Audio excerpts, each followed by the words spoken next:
Kaugnay pa rin sa epekto ng bagyong Guring, bahagi ng kalsada sa Kabayan Benguet bumigay dahil sa landslide at Carael Bridge sa Botolan, Zambales bumigay din dahil sa malakas na ulan. Nakatutok si Russell Simorio. Naramdaman din ang hagupit ng bagyong Guring sa Benguet.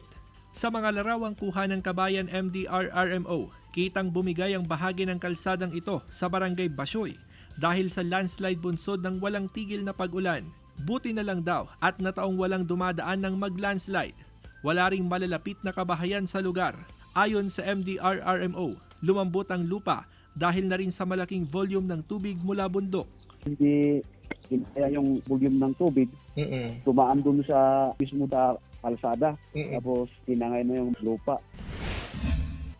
Sa Botolan, Zambales, bumigay ang ilang bahagi ng Carael Bridge kaya pansamantala itong isinara sa mga motorista.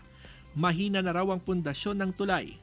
Nakadagdag pa rito ang pagdaan ng malaking truck. May detour po kasi yan, yung Carael Bridge sa baba, yung malalaking sasakyan, down truck. Doon sila dapat dadaan. Ay siya, doon doon sa taas. Kaya bumigay. Inaalam pa ng PDRRMO kung may iba pang napinsala ang bagyong Guring sa Zambales.